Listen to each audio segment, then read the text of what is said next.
Hello everyone, welcome to What If Naruto Was Descendant of First Zenin in JJK and made Mega Harem Part 2. Before we start, please go support Franklin Jr. LeBron for writing that awesome fanfic. This is the translated version I made. There will be some mistake in character's gender, but of course Naruto is a male. Tem. 2 Chapter 1. It was nighttime, and we found ourselves in what looked like a completely abandoned mansion. This is made clear by the unlit lights, the dilapidated construction, and the uncontrolled growth of plants throughout the mansion, leaving a sinister atmosphere throughout. At the front door of this terrifying place were two people we know, but not in this guise. Mei-san. Put that phone down. The curse could be anywhere, said a black-haired woman with two bows on each side of her cheek and a white yukata with a red bottom and black sandals with white stockings. This was an 18-year-old Uchiha being a second-degree sorceress. Beside her, a Mimi, who appeared to be about 18 or 19, smiled at the girl who looked like a scared puppy. Don't worry, Uchiha, it's just a few bets. I won't give up the mansion because of this, the white-haired woman said, smiling. The woman was wearing a completely black office jacket with a gray shirt underneath and a tight skirt in the same black, along with transparent pantyhose and high heels that are not very advisable for going to fight a curse, Mei first-degree witch. Uchiha got angry at the woman for telling her she worried too much, which she didn't really do, but that was the way the brunette was. I wasn't worried. It's just that we have to get into the mansion now. We have 3 hours out here. Mimi smiled, not caring about the girl's words. Okay. Let's go, she said calmly as she entered the mansion, while Uchiha walked behind her, a little fearfully, into the mission. Don't worry so much. The curse can't suddenly appear without you feeling it first, he said jokingly. But at that moment, a door opened, making a creaking noise that startled Uchiha, who ran out. Mei peeked through the door to see if anything was wrong, but saw nothing and finished closing it. Meanwhile, Uchiha, who had been hiding under a table, was scared off in a flash by Mei herself, who lowered her head to speak to her. I went to see, it was just the wind blowing. Stop being scared of these places, Uchiha. You're a jujutsu sorcerer, you can't spend your whole life in these places. Coming out from under the table, Uchiha crossed her arms angrily, but Awaken didn't care about that. Fine, Uchiha, I'll search downstairs, and you search upstairs. Okay? Before the silver-haired girl could answer, she disappeared into crows, leaving Uchiha alone. She got angry, and it showed on her face. Damn, he did that again! Angry, the girl started up the stairs, ending up in a room very similar to the one she was in. Ignoring the other set of stairs in front of her, she began opening door after door, searching for something. Is there something here? No. She sighed, tired of failing again. And she continued like this, opening door after door until only one remained. Okay, one last one, she thought worriedly as she opened the door. Seeing nothing, she sighed wearily until she noticed a bed in the room, unlike the others, which were either empty or littered with trash everywhere. Slowly peeking her head out, the girl looked under the bed, and as if her heart was telling her to, there was nothing. Until something peeks out, scaring Uchiha, who runs away without seeing whatever it is that scared her, and closes the door behind her. The girl leans against the door, sighing to be safe. Mei, hello? Mei's words ripped Uchiha's heart out, causing her to jump in fear. Don't do that, Mei-san! We're on the second floor. You could fall from the stairs, she said, annoyed at the white-haired girl, who dismissed her words. Well, I was quietly searching the first floor until I heard several doors slam from my apartment, and upon sending one of my dears, I was pleasantly surprised to see you searching my apartment.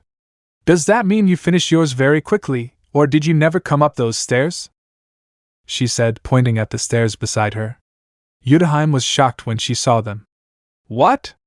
But those stairs were down there a second ago, and those were for the next floor. This must be impossible, she shouted desperately, and Mei looked at her calmly. So you're telling me that you did go up those stairs, but that when you went up there were other stairs waiting in front of you? Yes, Uchiha responded, agitated and annoyed. That can only mean the curse can capture this entire place in some timeless space, It could also be a domain expansion or a barrier or something else, he said, thinking about the options but coming up empty. Or better yet, just change the structure of the house by making us think about all this, she said, amused by the situation, while Yudahime fretted over all the less than favorable options.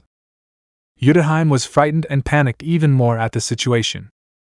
How will we know which is the C correct option? She asked, frightened. Mamiya smiled. Look closely, a yellow bag of junk food, a can of soda, and a half-drunk cup of coffee, she said, pointing to everything on the floor next to the window. Yudahime, how many windows were there when we came in? I asked with interest. Yudahime, there were 4, not counting the one next to the door, she said, looking at where the door used to be and surprised at not seeing it. Where is the D door? May, she disappeared. That's why I'm making these theories about where we are right now, she said, smiling like she had been doing since they entered this place. Okay, we'll skip confirming the theory of whether we're in a timeless space and go straight to the test, he said, pointing behind us with a finger. Maybe it's just that the rooms are connected front and back, making us walk in a circle, but I've never felt any kind of circumference when I walk, so it's most likely that this place is more of a straight line, and that the curse is placing the last room first and everything after that in line. Which means that, Yudahime, if we can go faster than if he switches rooms, we can disrupt his technique in a negative way and make everything collapse. Yudahime finished, excited to be able to get out of this place, of course, if the theory was true and the test worked. Without waiting any longer, Yudahime began running in the opposite direction from Mamiya. The faster the girl went, the stranger the rooms she passed through felt, until at one point everything began to collapse and the mansion rose into the air as its structure began to disappear. Yudahime began to emerge from under a large rock, but footsteps caught her attention. We've come to save you, a voice said, and when Yudahime saw him, her eyes beheld a white-haired man with blue glasses and sorcerer's clothing. This was a young man, Saturo Gojo, 18 years old and a grade 1 sorcerer. Yudahime, are you crying? Asked another voice that belonged to a Naruto Zenin with his false appearance, but with an age of 18 and a first-class sorcerer rank. Yudahime started to cry even more. Naruto! I'm not crying, you're an idiot! The woman shouted while moving angrily in a comical way. Naruto, if I cried would you comfort me? Mei asked, earning Naruto's gaze, who smiled at her. Naruto, anytime, baby, though you wouldn't cry. You're strong, not like others, he said at the end, winking at the white-haired girl, who smiled while, in a less-than-holy way, bit her lower lip. Her thoughts about the blonde calling her baby were not at all holy for her age. Yudahime became even angrier with everything that was happening. Gojo. I don't need you to rescue him. Her voice cut off when, at that moment, the curse emerged from the ground, revealing its appearance as a giant yellow worm. Before anyone could attack the giant curse, another, larger curse was seen eating the yellow one. Don't bring her with you. I'll add her to my arsenal, said a young man with black hair and sorcerer's clothing. This young man was an 18-year-old Sugurigeto, a special grade sorcerer. Satoru, you should stop laughing at the weak. We protect them, said Geto, emerging from the gap created by the destruction of the property. Satoru, who's so stupid as to laugh at the weak? Elsewhere. A muscular man in a black jacket and baggy black pants sneezed. I think I have a cold, the man said, rearranging a dead pink curse and a seemingly swollen face that spread unchecked across his torso and neck. Back. Meanwhile, Yudahime grew even angrier at the hint that she was weak. Geto, you're the one who's unwittingly adding fuel to the fire, she said, while Naruto laughed in the background. Miss Yudahime! A voice shouted, and upon hearing it, Yudahime became excited. She ran outside, almost falling once, to go and see her only friend standing next to Naruto and Satoru. Miss Yudahime, is she fine? We're all very worried. You haven't been seen for over 3 days. Shoko! I shouted, hugging the little girl who blanked her face. Shoko! Don't turn around like those 3, she said, crying while the woman shook her head. Shoko was a short-haired woman with a strand of hair swept to one side. Her clothing was that of any sorceress, being a semi-second grade sorceress and the only user of the curse technique, reverse energy, on the entire group. Don't worry, since they're the strongest first graders, those three are the worst, he said, watching Naruto mock Geto, who was climbing up where Uchiha fell, and Saturo simply reigns over his friend's jokes. Mei, did you say 3 days? Asked the woman looking at Shoko. Yeah, it's one of those barriers that affect space-time. They're rare, but they do exist, Naruto said, smiling nonchalantly. Uchiha swung the Shoko from side to side like a board while watching Naruto and Mei interact. Shoko, why do you ask? Did you have plans for those days, Miss Mei? The girl asked as she moved away from Uchiha, who treated her like an object. Mei smiled at the question. Not really. What happened those days ago could happen today, no need to worry, she said, looking at the blonde Zenin, who whistled as if he didn't know what was going on. I should include the 3 days in my report to the higher-ups, since I'm asking, he said, making a mental note of that. Are you planning on getting paid for those days? Gojo asked, approaching Geto. Yeah, not all of us have multi-million-dollar inheritances, he said, and Naruto sneezed, earning the glares of everyone around him. Huh! Don't look at me. I don't want mine. I'm not going to be the old Naruto's heir for anything in existence, he said, crossing his arms as a Mei smile entered his vision. The smile wasn't friendly by any stretch of the imagination. Well, I'm still thinking about it, he said, and Mei smiled even harder. Good. I think we need to discuss the other matter, the white-haired woman said, drawing the attention of everyone present. Yes, when its reach is very large, the changes aren't very noticeable, but the mission's permitted range should be more than enough to see it, so I ask, where is the curtain? Everyone looked surprised by the question, while Gojo took a few steps back and Naruto smiled nervously. Sensei will hit him, he thought, smiling. Later. In other news, the strange incident at the abandoned mansion in the Shinjuku area has not been explained by local officials. We await further information to classify the incident as a terrorist attack or damage. Naruto, Shoko, Gojo, and Geto could be seen kneeling in front of a younger Yaga, who was the teacher of these 4 young men. One of you had told the rest that you would put up the barrier, when you actually went ahead of the rest to show off in a kind of epic arrival in front of Uchiha. I'll ask you once. Who was it? Everyone, without hesitation, pointed at Gojo, who was trying to defend himself. Professor! Let's not look for someone to blame. I'm a victim of discrimination right now, and it's more important than ever. Yaga, so it was you, huh? At that moment a blow from Professor Yaga fell on his head. Later. Gojo, I don't know why we bother hiding. After all, non-sorcerers don't see curses and sorcery, said Gojo while holding a basketball and having a bump on his head from Yaga's blow. Meanwhile, behind her, Shoko played with her glasses while Naruto took pictures of her to spread around the school. And on the court with Gojo, there was Geto playing against him. That's the whole point of sorcery. To hide ourselves even further, if non-sorcerers find out about the curse and our fight against them. Not knowing when a curse might strike will generate an absurd fear in them.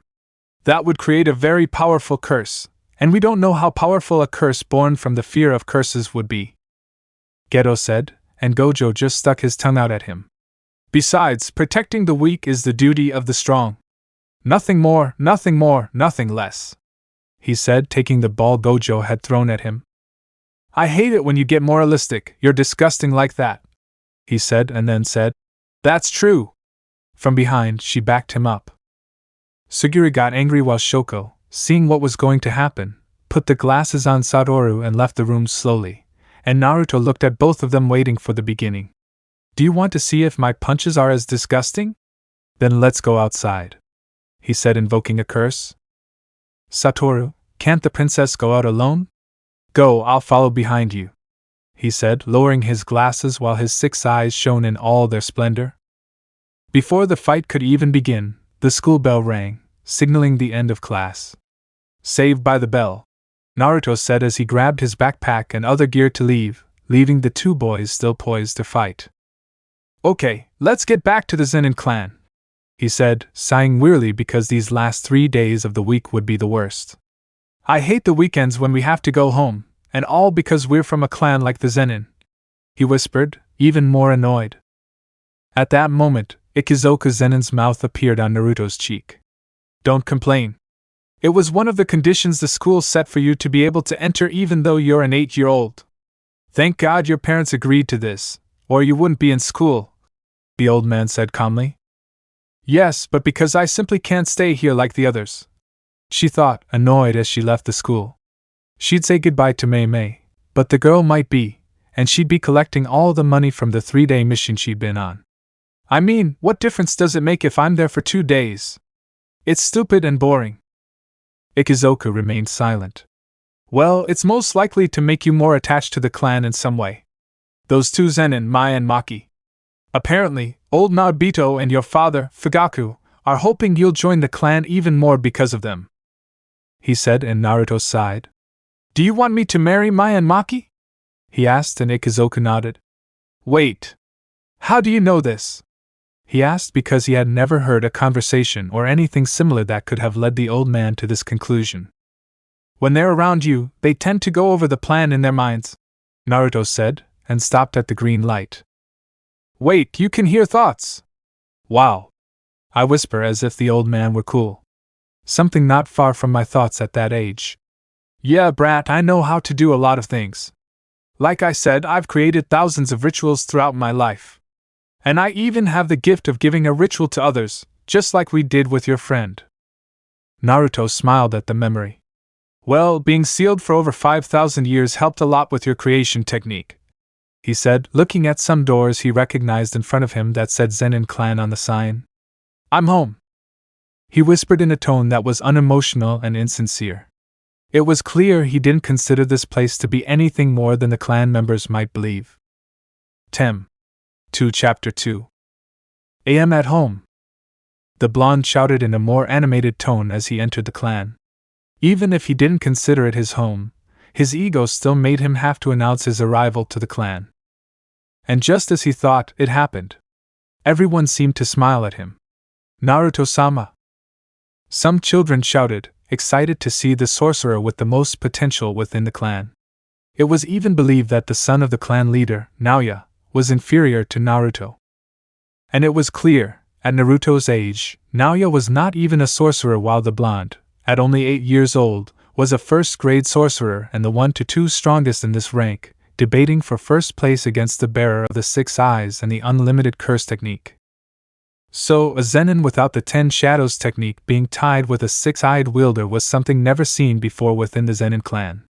And the blonde's achievement earned him praise from the entire clan and a possible future position in the clan. Naruto, I've arrived for the one who prayed, he said while boasting while, at that moment a broomstick hit him on the head from behind making him fall on his back. Dash I! He shouted as a green-haired girl behind him held a broom in her hand. Stop thinking you're Naruto, said the young Maki angrily as she hit the blonde with the broom a second time. Maki was wearing a red yukata with a black ribbon around her waist. Maki, stop, you're going to kill him, said an amused green-haired woman, feigning concern for the blonde, whose face went blank. You two really loved him. Standing up, the blonde man looked at the green-haired girl with hair down to her neck. My, aren't you going to say hi to me after not seeing me for 5 days? He said, amused, and the girl seemed to think about it. Mai was a young woman with short, slightly wavy hair wearing a blue yukata with a light green sash.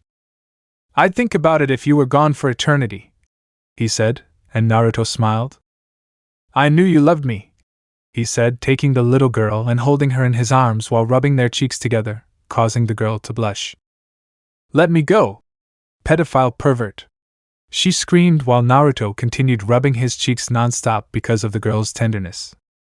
Technically, they're the same age, Mai, a voice said, and everyone turned around to see an elderly, dark-haired woman who seemed a bit tired, or so it seemed. Ka-san, said Mai, happy to see her mother. While Maki frowned at the woman and Naruto noticed this, sighing to know what the little green-haired girl was thinking. Ka-san, Naruto's vagabond is back, and I don't want to let go, she said, trying to move the blonde's face away from her. Hey! I stopped being a bum over a year ago.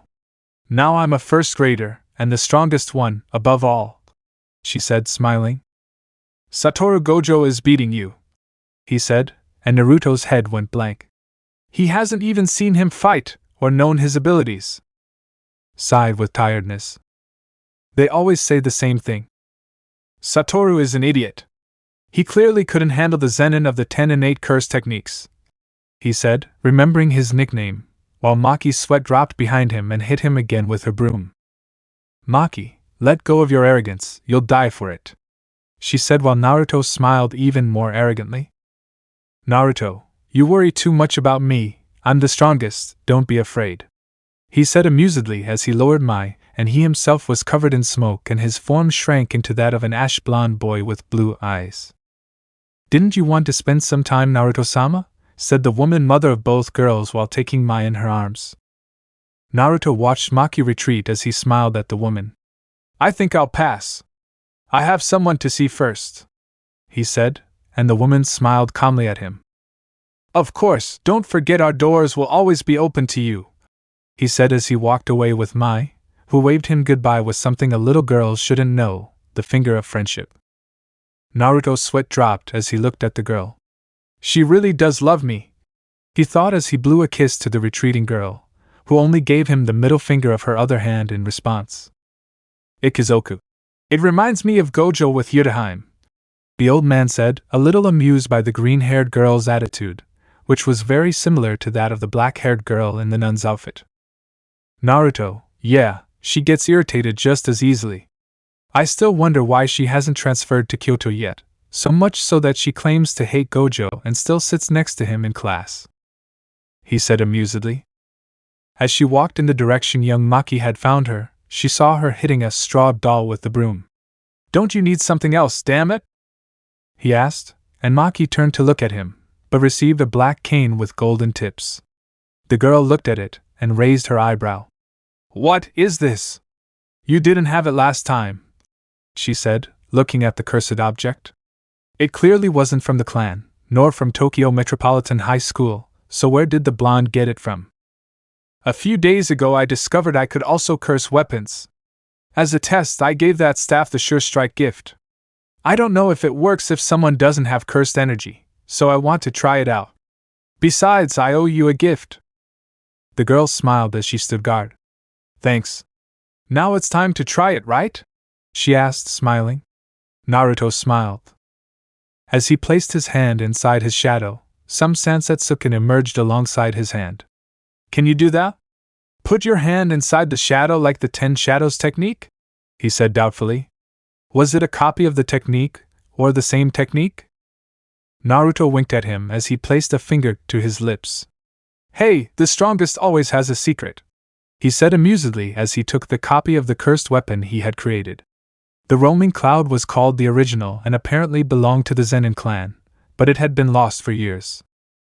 "Naruto, well, let's see how hard you can hit me," he said, getting into position while Maki, in a very good manner for her age, positioned herself with the Bu's staff. While that was happening, Mai was in a corner watching the interaction between the two with a frown. "He always prefers being with her than with me. Tisk!" she thought angrily as she turned around angrily to go eat with her parents who were supposed to be waiting for her.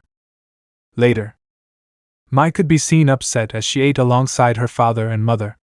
As happened every week, Maki stayed with little Naruto because, for her, the less time he spent with his family, the better. "Hey Mai. Why do you seem so upset?" the father asked in a serious yet calm manner. Normally, it wouldn't be like this, unless the only daughter who did possess a cursed innate technique hadn't shown any progress in a whole year. A year ago, they'd let it slide because she'd barely obtained it, but now it was something that embarrassed him in front of his younger brother. Not only did he have a daughter who had no innate technique, or cursed energy for a change, and the other, even awakening a powerful cursed technique of creating cursed weapons, but due to her small amount of cursed energy it was almost useless since the most she could create was a small rock with the ability to damage the curse. Nothing useful and something that any sorcerer could do. "I'm not upset," she said, even more upset. The man looked at this with doubt. "Naruto-sama is back, but he didn't agree to join us this afternoon," he said, smiling at his daughter's reaction to the blonde. He could tell she liked him, though possibly because of her age. That's something the Zenin clan prodigy isn't interested in. Yeah, he's not interested, faced with tears of joy. Now with little Rubio, he can be seen standing on top of one of the clan's houses, calm, with little Maki at his side. You're very calm today. Is something wrong? The Zenin asked doubtfully as he looked at the girl. Normally, the girl was more energetic than she was now. Do you know why I don't have a ritual, or energy per se? He asked, staring into the distance.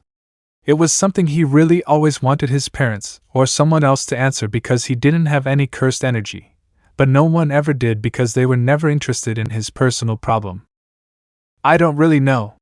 From my senses, I can tell that you do have energy, but it's so little that it compares to that of a non-sorcerer of your age, he said calmly regarding the matter. Maki said nothing.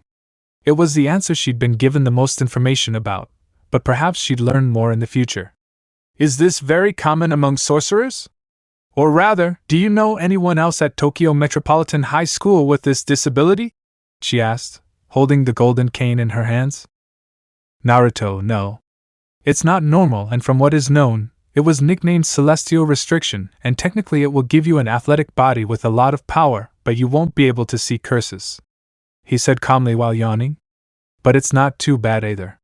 Look on the bright side, it will give you a hexier body, he said smiling, and the green-haired girl hit him with the cane. Maki, stop being so perverted for once. Naruto seemed offended by what the girl said. Me? Pervert? Never.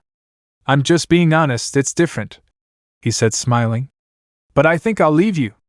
I have a meeting later today with someone important, he said, standing on the roof and leaping down, gracefully landing. The green-haired girl looked down at him and sighed, because the blonde could simply use the stairs to get down. Just as arrogant and conceited as ever. I wish he'd get a reality check from someone like me without powers, so he'd stop believing he's a fool. The girl thought as she went down the stairs and looked at the blonde running, wrapped in lightning from one of his jujutsu techniques. With Naruto. Naruto was running calmly, easily jumping over houses, but at that moment the sound of a cell phone was heard behind the blonde. He looked back, but even as he moved away, the sound could still be heard behind Naruto, as if it were chasing him. What's that noise? He asked himself mentally. It's your cell phone. You travel faster than sound, so you'll clearly leave it behind. Naruto made a face. It was a new ritual, so he wasn't entirely familiar with this whole leaving the sound behind thing. Stopping in her tracks, she pulled out her cell phone and saw the number of her classmate and friend. Suguru? She asked, as she stepped forward to anticipate his movement. She couldn't use her technique, or she'd leave the sound behind again. Suguru, it's nothing serious right now, but I need a favor, he said from the blonde's cell phone. Sure, as long as it's not convincing Saturo not to fall in love with the teacher like I did a week ago, I won't do it, he said, remembering how he had to take Gojo for trying to fall in love with the teacher. Personally, if he didn't have a partner, he would try the same thing with the woman. Geto, Saturo and I were sent on a last-minute mission to protect Master Tengen's stellar plasma vessel. While everything is easy for now, Gojo is tired, and since it's our last day, tomorrow might be when the greatest danger strikes. Naruto looked doubtful. They must have attacked a lot for the six-eyed idiot to tire himself out. Or is it something else? He said, not caring what the strongest enemies would be tomorrow. No one was strong enough to worry him more than the special grade Yuki, so it didn't matter. Yeah, Saturo and I decided that on her last day she'd do whatever she wanted. So the idiot kept the six eyes active until now. You know how insistent he is that he won't lose because he's the strongest. Naruto shook his head. When will he understand that I'm the strongest? It doesn't matter. I'll arrive at noon. Where will we meet? He asked as he arrived at a very high, four-star apartment that was very expensive. Geto, at the same school, we'll take Rika to Master Tengen before any attack, he said calmly. Naruto, hearing the location, made a monkey face. Wait, but why would I have to go if they're at the barrier? Anyone the master doesn't want couldn't pass, so my presence is unnecessary, he said as he handed a membership to the attendant, who, upon receiving it, let him in, and he calmly entered the elevator. Geto sighed tiredly. I already told you, it's just in case. The chances of an attack are slim, but I want that slim chance not to be our death. So please try to get there by 9. Before we get there, he said, and Naruto sighed tiredly. Fine, I'll do it. But only for you. If it were Satoru's life that was most at stake, I wouldn't do anything, he said as he hung up the call and exited the elevator to walk down a closed hallway. Upon reaching the last door, I used the ID card from before and placed it on the door, whose light has changed from red to green due to membership approval. Anyone there? I asked as I opened it, waiting for a response. But the answer he got was the sight of a beautiful white-haired Mei in her underwear on the bed, looking at him with a mischievous smile. The underwear consisted of thin black panties and a play bra that didn't do their job of supporting the white-haired girl's breasts. You took too long. And here I thought you wanted what we left pending 3 days ago, she said, smiling, and Naruto blushed profusely at the unexpectedness. But smiling, he walked toward the girl while closing the door behind him. Tem. 2 Chapter 3. Naruto could be seen as a child with Mei at his side. The girl was sleeping soundly with the blonde. Until, as always, the alarm went off, causing the Zenin to destroy it in one fell swoop. Slowly opening his eyes, Naruto looked around the room, very sleepy. He had barely slept at all, having only gone to bed at 9 a.m. What time is it? He thought, looking at the destroyed clock, that it was 11:30. Seeing this, the blonde jumped out of bed like a cat being splashed with water. In his underwear, he began to look for his other clothes, since it was too late to meet Suguru and Saturo at school. Naruto, damn! Suguru will start getting upset about my carelessness, and that as a semi-first grade sorcerer I should be more responsible, and that I should be the example and all that shit, he said as he continued searching for his clothes. Because of the noise, Mei woke up slowly and happily with her hair all messed up from the night, not at all holy that she had with the 8-year-old blonde. Mei, what are you doing? Naruto, who was putting on his baggy crimson-red pants, was shocked by the girl's voice. The blondie stood up as he began to put on the crimson kimono, which was too big for his height. I'll meet Suguru and Saturo at school in 30 minutes, he said once he had his clothes back on, returning to his 18-year-old appearance, but with his hair disheveled, a drop of hair sticking out from becoming disheveled at an inopportune moment. I have to run, otherwise Suguru will give an hour-and-a-half-long speech about punctuality. You know him. The girl giggled for her boyfriend. Yeah, Geto is strict when he's at school. Sometimes he seems more like a teacher than a student. Naruto smiled as he finished putting his hair back into its small, pineapple-shaped ponytail. Yeah, I have to run more than 15 kilometers in 30 minutes. I can't use my Harém for that distance, he said, infusing his body with lightning and speeding out the door, leaving a loud crash as he broke the sound barrier. Mei smiled at the sight of the boy retreating, summoning a crow to close the door. The woman returned to bed to sleep and rest her legs and hips. With Naruto, the Zenin was going at full speed. At the speed he was going, traveling more than 15 kilometers would take him less than 22 seconds at full speed. While thinking, the blonde barely managed to see a black-haired boy of the same age in front of him, about to be hit by the same boy. Naruto, to avoid this possible death of the boy, had to try to swerve, but this caused him to trip over the sandbox where the boy was apparently playing. Naruto lifted his head from the sandbox and spat out the sand he swallowed with an angry face. Damn, if Saturo was here he would mock us all day, he thought as he began to shake his head. Looking at the boy, Naruto saw that the young man was holding a ring in his hands. A very expensive ring in his opinion, perhaps from one of the boy's father or mother. Sir, you should be more careful when you walk, a voice said. And Naruto looked to the side and saw a girl with black hair and a black dress next to the young man with disheveled black hair and a white shirt. Naruto, huh? Thanks, he said confused. Standing up, he simply shook his hair, causing sand to fly everywhere. Okay, sorry, I have to go. Bye, he said quickly as he walked away, leaving both boys behind. When the boys stopped looking at him, He sped up again until he reached the required distance of 15 kilometers near the barrier. Once there, he wasted no time and activated his newest ritual. Innate Curse Technique, Flying Thunder God version 1, Harém. With that, still wrapped in lightning, Naruto disappeared in a golden flash, leaving several people puzzled by the sensation they felt a second ago. A blue flash and then a golden one disappeared as if nothing had happened. Elsewhere. In a tree, Naruto was seen appearing on top of a tree, causing him to fall from the top of it, hitting his head hard. The Zenin complained. Ah. Again. I have to find a way to use Harém without appearing anywhere. He thought as he stood up, feeling less pain from infusing his body with cursed energy. He'd been expecting this blow since he activated it like this. After all, teleporting anywhere wasn't new. Ichigo, you must do something to identify any specific location. Like a foothold, said the old man calmly. I let you create 2 cursed techniques, and both are incomplete in function and have many flaws. Naruto rolled his eyes upon hearing that. It's my first time, don't expect me to do it like you. You've probably even created worse curse techniques the first few times, he said, crossing his arms. He was deeply offended by his powerful ancestor's comment.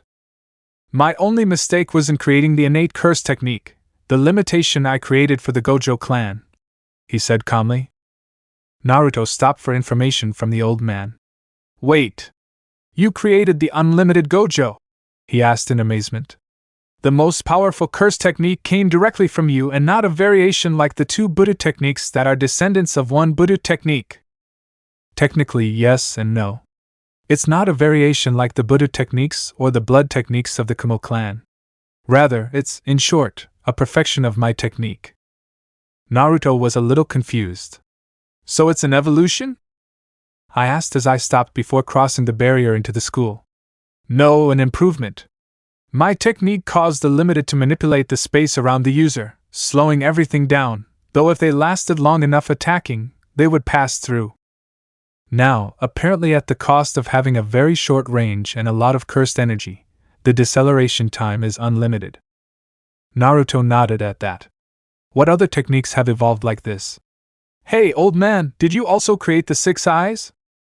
He asked as he crossed the barrier. He couldn't teleport inside the barrier because it's a different type of space-time. Unless he has an anchor to enter, he can't do anything from outside. Ichigo seemed to smile on his cheek. Yeah, I never thought my most useless curse technique would work well in conjunction with unlimited.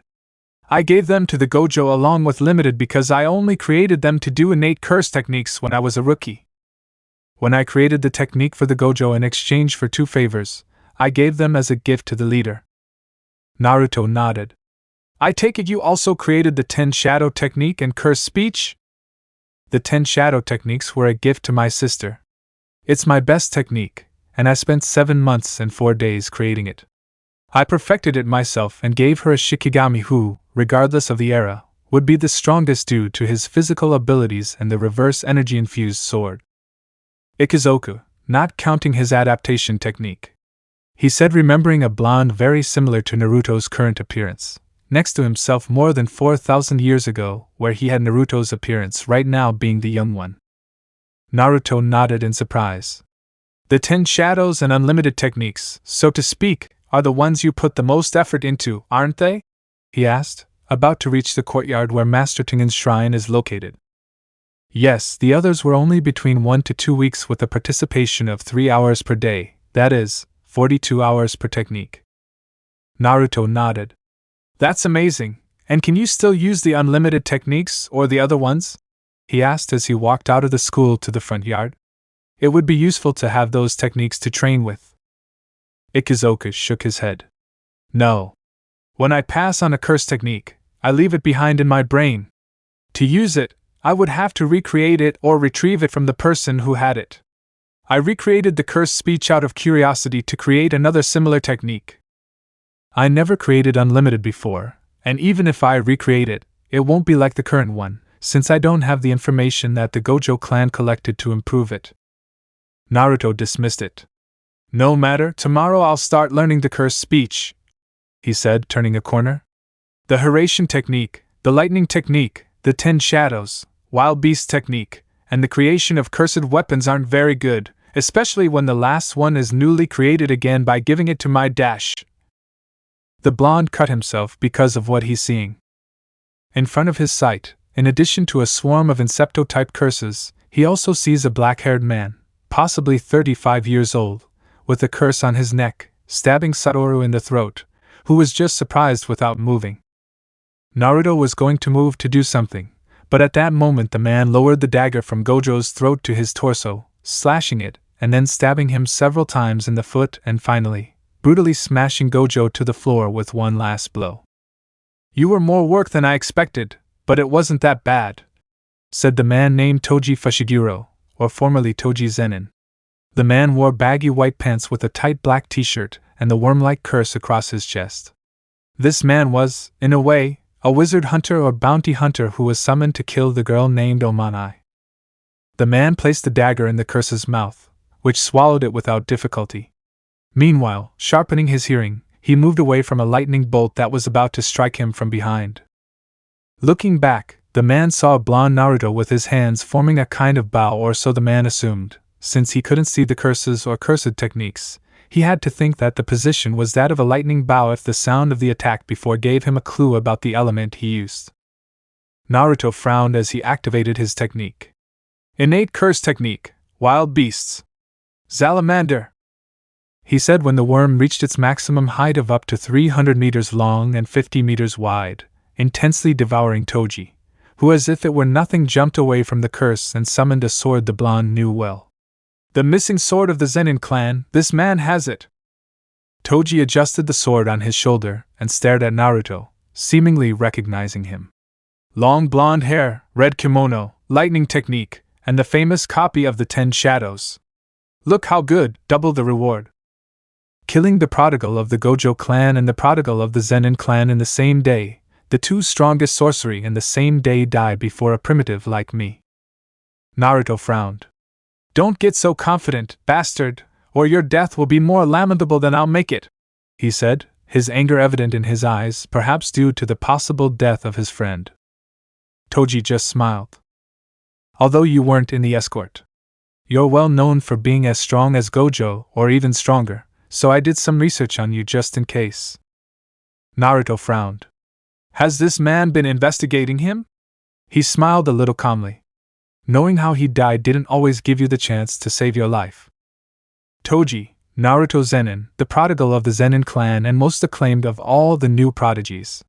Your water abilities damage you if you come into contact with water or any conductive liquid. Your teleportation ability is very random when you're not focused or angry. And finally, your 10 shadows aren't really 10, you barely have the triplets. The bird, the worm, and the butterflies."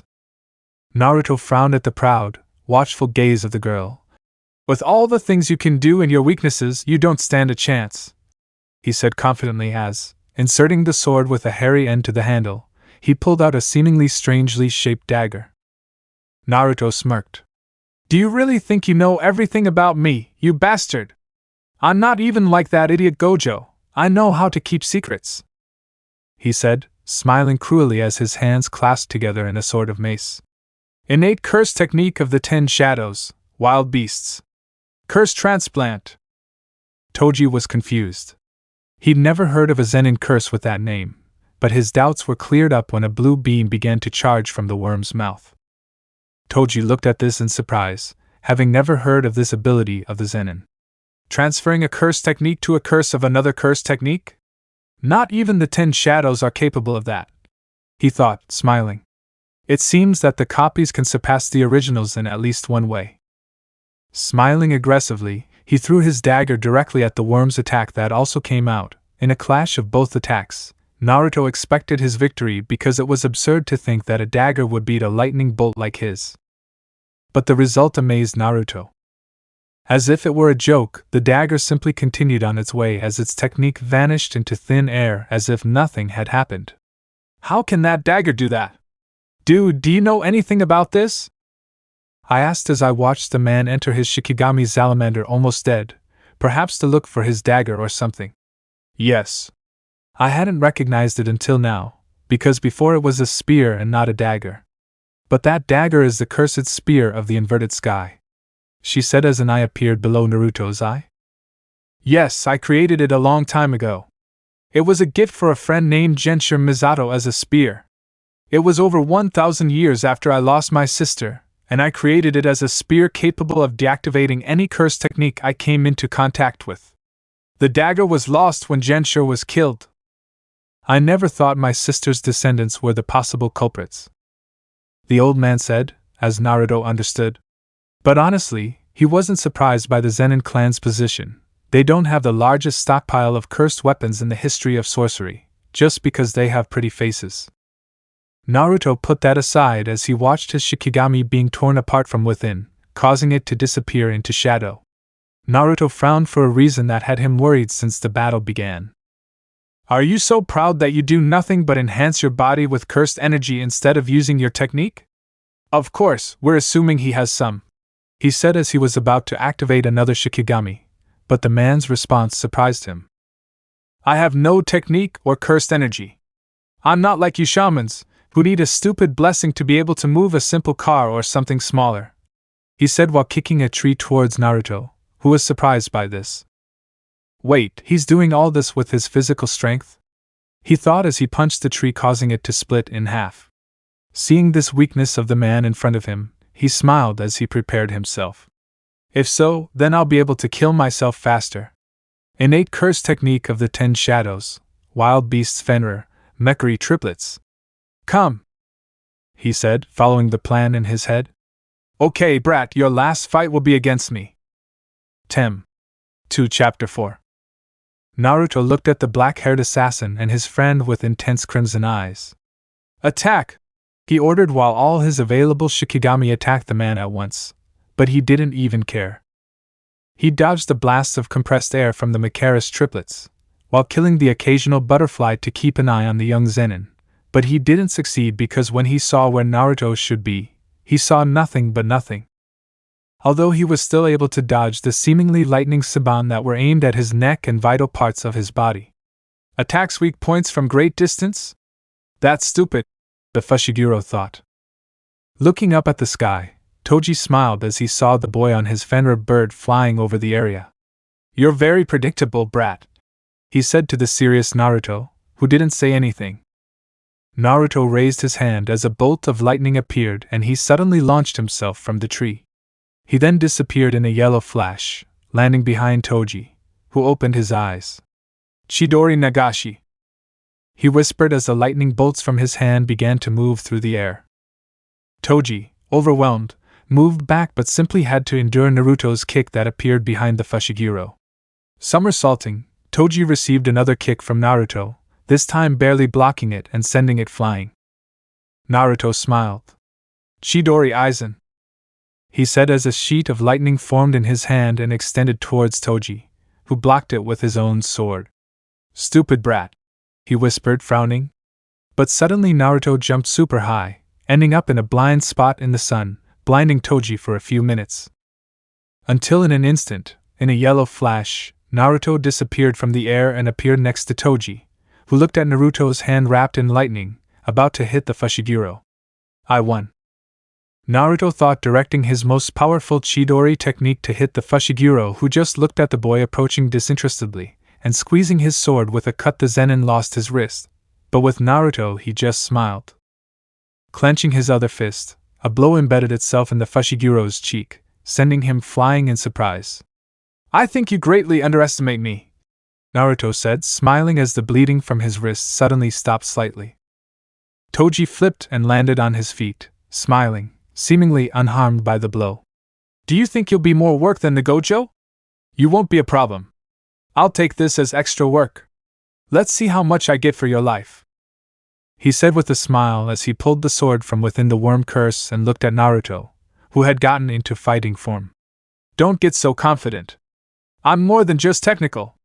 I still have my mind. Toji, you think you're smart.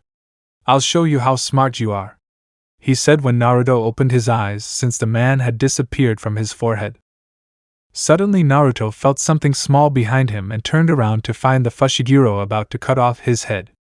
He dodged the cut with a flip, but received a cut on his neck.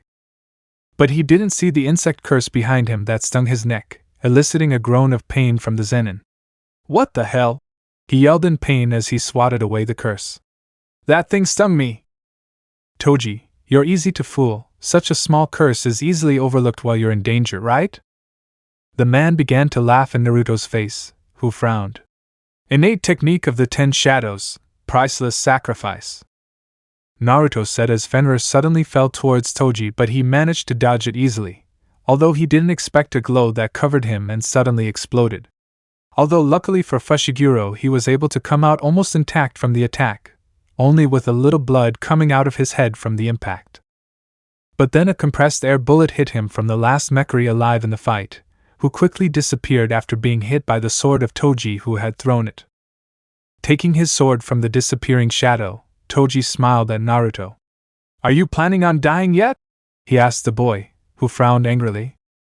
"What do I do? I lost my Shikigami. Hydration is difficult, my lightning bolts will worsen my wound, and I don't have any cursed energy at all. Tisk, I'll have to experiment," he thought as he smiled. "Innate beast fighting technique, 6 arms." He screamed when suddenly a shadow emerged from his own shadow, and a towering, dark-skinned, 6-armed creature appeared. The creature was super tall, measuring over 2 meters, almost 3 meters, and with 4 eyes. "Toji, I didn't remember a Shikigami like that. Who would say you can do a lot more than what he showed?" said Toji, taking the dagger again. "He was a Shikigami, so it's only 1 hit and he'll win." What Fushiguro didn't know was how difficult it was to do the latter. Without further interruptions, Toji launched himself against the beast, although he did not expect the strong stomp of the Shikigami that destabilized his gait, but more surprisingly made some red rocks come out of the ground to impale the Fushiguro. With more speed he pressed forward and continued his route towards the Shikigami who received him standing. When he tried to stab him he was quickly dodged and then received a punch from the creature that with mastery, he knew how to redirect to receive the least damage possible, and then kick the 6-armed jaw. The creature was easily rebuffed by the blow, only to be struck by a triple nunchaku that Naruto knew as another lost weapon of the Zenin clan. Before striking the Shikigami for the 3rd time, a Naruto appeared beside him, his hand pointed like a pistol. When a mini lightning bolt shot out at the Fushiguro, he slightly turned his head away, but still received a slight cut on his cheek. And through his carelessness, a massive blow crashed to the ground. Naruto smiled until he saw something that surprised him. It was the Fushiguro who had received the blow from his Shikigami with the dagger, stabbing it into the Shikigami's fist, who disappeared into the shadows. "That son of a hitch," I whispered, annoyed. "I have no cursed energy. All I have left is a little bit. I couldn't even heal myself. And it's possible that she's cursed, and I still have the energy to fight. Well, it's all or nothing," he thought as he closed his eyes to see what marks appeared on his cheeks and tongues. "On the floor," he screamed as some kind of force slammed Toji into the ground, but a pain shot through Naruto's throat, causing him to cough up blood. "This thing is so painful," he thought, coughing up blood. But Naruto opened his eyes in surprise when Toji suddenly stood behind Naruto, who tried to turn around. But suddenly, a sword stabbed through his back, passing towards the Zenin's chest. Naruto spat out blood, while Toji watched this with a smile. "In the end, you weren't that great. I'd even say that Gojo would be more work if he were at 100%, but he wouldn't be much more than that." Naruto, spitting blood, smiled, ignoring the mockery of his supposed weakness. "Aren't your targets Geto and the girl named Omanai Rika?" he asked, confusing Toji. "If so, try it after this," he said, smiling as he looked at Toji. Suddenly, a burst of lightning assaulted the blonde's body, confusing and surprising Toji. Until he noticed his sword. And before he could move, the lightning intensified until only a large flash of light was visible, driven by the next-level power of the lightning. Later, Naruto could be seen in his true form, an 8-year-old boy with marks on his cheeks. All of his injuries were worse from the use of lightning on his body, while he sat holding onto a tree with a smile on his face. It seemed to be afternoon, thanks to the sun, which indicated it was easily 12 noon. "Naruto, who would have thought you were so tough?" he said, looking up to see an almost unharmed Fushiguro Toji who was just putting away his cursed weapons and retreating. Toji, who would have thought that the most promising Zenin was a simple child, although it doesn't change anything. He thought to head to where the black-haired man went with the girl. If he arrived in time he could stop the fusion of Tengen and the young woman. Naruto, with blood in his mouth, lowered his head and sighed. Even though it hurt from the blood in his lungs, he gave a small smile. Dying is so strange and different. Is this what death feels like? She thought, closing her eyes with a smile, blood pouring from her mouth, chest, and head, while the wind blew past, moving her hair. Suddenly, the young boy opened his eyes in surprise. Standing up, he saw a green meadow where he had been lying. "What am I doing here?" he asked, to no one in particular, looking around. Where it was all vegetation. "I brought you here." "Naruto, old Shizuku?" he asked, turning around and looking at an old man with white hair and ancient clothes. "Wow, I didn't think he'd look this old," he said, amused at seeing the older Zenin for the first time. "Shizuku, I want to know something. Why don't you use the reverse technique?" he asked calmly, seemingly meditating, or so the blonde with marks on his cheeks assumed. Naruto pretended not to understand as he looked at the old man doubtfully. "I don't know the reverse technique. Shoko never explains it well enough. That you went here, you went there, I never understood," he said with his arms crossed. "Don't try to lie, Naruto. You understood the technique since your arm was cut off, you smiled about it, and you even closed the wound on your wrist, pretending it was just cursed energy." Naruto sighed at that. "I know it, but I barely have any use for it. My cursed energy is at 0, I could barely do anything beyond exploding at the idiot, and even then I had so little energy that I just flew away, not exploded," he said, frowning at that detail. Ichigo looked at this with doubt. "That's a problem. I can't give you my cursed energy. And you don't have any cursed energy either. We have to find a solution," Sirio said. Naruto thought for a bit. Can we use cursed contracts?" he asked, and Ichigo looked at him doubtfully. "Ichigo, cursed contracts. Is it like making a contract with a curse or something?" I asked, raising an eyebrow in interest. Naruto opened his eyes in surprise. "You don't know what a damn contract is? It's, so to speak, a contract with nothing. Or more simply, with yourself to get something. A promise or a gift after being empowered to do a specific action." Ichigo seemed to understand these cursed contacts, and sincerely found them interesting. "Do you want to give something so I can cure you?" Naruto nodded. "Exactly, how about we give it to you?" he said, and Ichigo said nothing. "Boring," Naruto whispered, because the old man didn't get the joke. "How about I give others the chance to learn how to use cursed energy?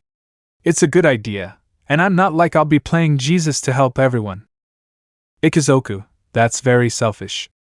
But it's your life at stake, so it's fine," he said, reassured by his descendant and jailer's decision. He couldn't judge him. After all, it's only when someone dies that they truly think about themselves, no matter how much you think about others. Unless you die happy, you'll always want to give everything just to survive, to see another day, and if you're capable of giving something. For the simple desperation of surviving, many would give everything. Naruto smiled as he closed his eyes. "Out of your mind." Naruto opened one eye in great pain. "This is a bit confusing," he whispered as he looked around. The blonde, in his child form, held his head as he saw everything in a different, somewhat blurry way. "Am I angry?" he thought as everything around him seemed to be curved in space, a clear sign that he wasn't quite right in the head.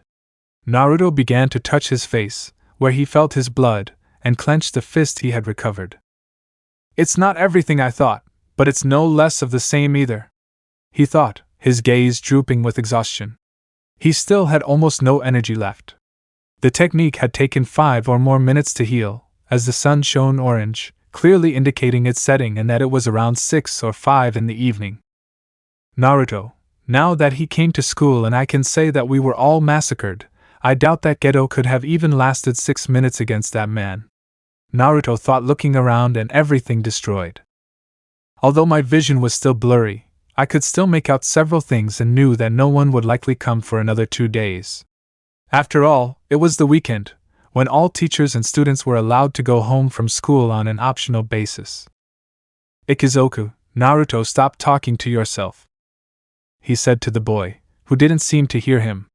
Not right now, old man, I'm wondering what I should have done, he said seriously. Sigh. This will be tiring, even more so if that man tries to attack again. I've probably eliminated everyone here, but why did he attack us earlier? Maybe that's what Suguru said. Possibly the greatest threat will come at the end. Naruto clicked his teeth at that. I should have searched for their bodies, otherwise something bad would have happened, he thought as he walked slowly and seemingly out of his mind toward the pool of blood where his friend's corpse must have been. Naruto, I'm sorry, Saturo.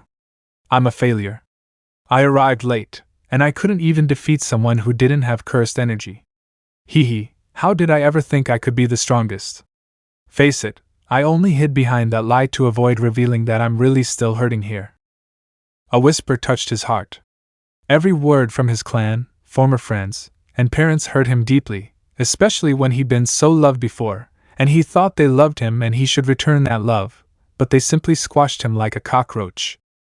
Naruto briefly fixed his gaze on where he had seen Gojo's corpse before, but to his confusion and delirium, he saw nothing. His body disappeared? He thought, confused. When at that moment I hear a voice calling him. When Naruto turned around, he found Suguru Geto, who, although damaged and with some X-shaped cuts on his chest, seemed fine. Brat! What are you doing here? He asked the delirious Naruto. Suguru, damn, you're all covered in blood. Your clothes are damaged. How did you get here, and why are you like this? He asked worriedly when he suddenly received a hug from the little boy, who appeared to be 8 years old, which surprised him. What happened here, and why is the boy so sad? It seemed like his life had been destroyed or something. Suguru, sorry for being an idiot. Suguru opened his eyes at the voice he knew very well, even though he was still a child. Naruto! As he pulled the boy aside, he saw the crying blonde looking at him. Naruto! What happened to you, you little boy? What happened here? And Gojo? He asked, but only received another hug from the boy. Naruto, I couldn't do anything. That man killed him, he said, crying while Geto hugged him. What the hell happened while he was unconscious? Gojo should have been dead, but his corpse wasn't, and now Naruto is a child crying for disappointing him. Suguru Naruto. Tem. 2 Chapter 5. Naruto could be seen in his child form walking next to Geto, still injured, both of them looking for Gojo or the possible Zenin, since Naruto himself ended up speculating that the man must be a Zenin. Everything in him pointed to that part, since technically he had the missing weapons of the Zenin clan, and he knew that clan wouldn't lend their weapons to anyone other than their own. Naruto, I told you. If you don't feel well, you can wait for me at school, Geto said suddenly, looking at Naruto, who, while holding his hand like a child, still had his depressed look. Losing to that man really wasn't very comfortable for Naruto, more so for the simple fact that apparently, Naruto blamed himself for the failure of the mission. Naruto, who looked at Geto's face, looked away. If that man really took Gojo's body, you won't be able to stop him alone, Sirio said. Geto didn't say anything because it was true. The man played with him in their battle, and it seemed that he only forgave him for his curses, somewhat disappointed since he was known as a sorcerer, who although he was first class should be able to defeat the special level Yuki. But seeing this defeat by someone with no stamina, he began to doubt whether he would actually be able to defeat the special class Yuki. Possibly she won due to more experience, since she learned from that man. With strategy, lots of experience, and good weapons, even Satoru Gojo and Naruto Zenin can lose. Fine, but if you ever want to stay, that's fine, he said, looking at the young man who didn't respond. Sigh. Geto looked at Naruto with thought. This day really changed him a lot, and he could say that not only the blonde, but all of them. Satoru, he thought, sighing again for leader with the stress of everything today. Both young men stopped walking when they heard a few soft words. Mom! With that, Naruto and Geto looked at the ground. Where the worm-like curse they both saw on the possible Zenin's chest was, The curse seemed to be badly damaged as his tail and half of his body had been destroyed, leaving him on the verge of death. This curse, it's here. That means what? Geto smiled as he approached the curse and touched it, causing it to disappear and transform into a sphere, which the boy ate. The bounty hunter died, so that means Gojo is still alive, he said, continuing down the path to the end, where there was a door that gave off light and applause sounded. People praising Saturo? Sugiura thought. Or so he thought, when upon opening the door they both witnessed something that surprised them, but at the same time changed their entire beings. Applause. A simple clap changed everything for them, as they now saw several people, all of them elderly, applauding Saturo. But not for his achievement in defeating the bounty hunter, but for failing the mission by letting the young Omanai they were supposed to protect die, and it was at that moment that the first question came to Geto's mind. A girl is dead, so why are you clapping? Naruto glared at the crowd, his downcast look changing to an angry one, something that surprised him internally. If he were the Naruto of before, he'd see this as a failure in his mission, and they'd simply lost, while the old folks won. But now, for him, it was as if humans had changed their perspective. They were no longer those good and evil beings, but simple monsters hiding under a skirt of kindness. They were no longer the perfect balance of living beings that could be kind and unpleasant. Now, in their eyes, they seemed like monsters, and the curses were just that reflection. The curses only showed what these primates truly felt. Gojo, Geto, I'm sorry, it was supposed to win, Gojo said, holding a corpse in a blue sheet, and although Naruto didn't recognize his face, he could tell with certainty that it was Riko Omanai, the receptacle of star plaster they were supposed to protect with their lives. But because of his weakness, he wouldn't let it go. Geto started walking out with the girl in his hands, while Naruto and Geto let him pass. If you want me to kill them, I'll do it without dash. Geto cut Saturo off. No need, he said, continuing on his way. So much blood had already been spilled today, and further slaughter was unnecessary at this point in the day. Satoru Naruto, he said, looking at Naruto with a tired look.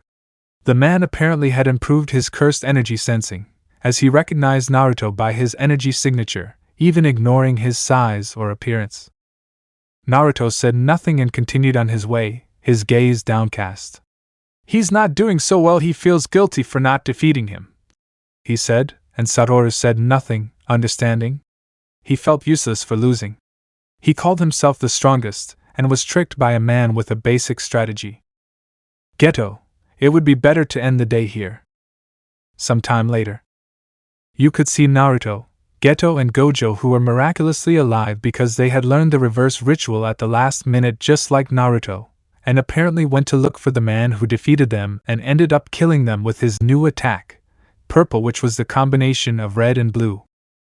Naruto, who had already told Geto and Gojo why he was so big, instead of standing outside the metropolitan school waiting for a teacher to pick them up, completely covered in blood, decided to walk, not caring about the direction or path he was taking.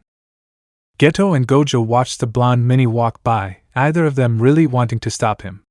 So much had happened that separating and thinking things through individually was the best thing for everyone, as it could greatly influence their futures. Even without saying so, Gojo also started walking in one direction, leaving Geto to go his own way somewhere. And so, the three went their separate ways. While Naruto went down the center on a neutral path, Gojo went to the right, and Geto to the left, leaving the place empty, and just like that, what they were before this mission. With Naruto, he was walking with no apparent desire to move. The boy simply took one step after another, not looking at the path, simply absorbed in his thoughts along with his predecessor. I'm a disaster. The strongest, humiliated by someone with no damn energy. What a joke, he thought as he continued on his way, ignoring the stares of the adults who saw the boy with blood on his hands. Ikizoku appeared on his right cheek. I already told you to stop blaming yourself. We all lose at some point, and that's not bad. It just helps us grow and be better than before, the man said to the depressed boy. But he understood his depression. He was a boy who since he was little was acclaimed and loved as someone great, making him begin to believe what they told him and be very influenced by what his clan said. but since they were good things he never cared. Even after being insulted and called useless, the young man simply accepted those insults and believed them himself, since he always believed what his clan told him, and that was what led him to this.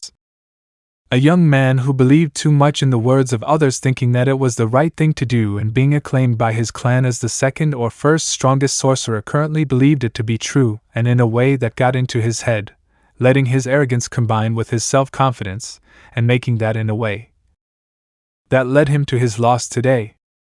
Naruto looked up with his downcast eyes where he saw the announcement of arrival to the Zenin district, which Naruto entered while not paying attention to anything or anyone. He simply walked before the gaze of the Zenin, most of whom did not know what to do or simply did not want to do anything.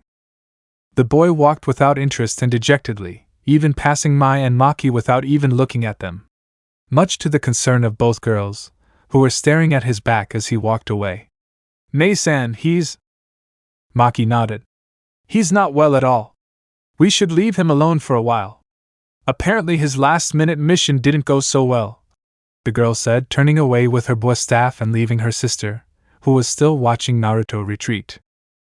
"Naruto," I whisper, a little worried about the boy.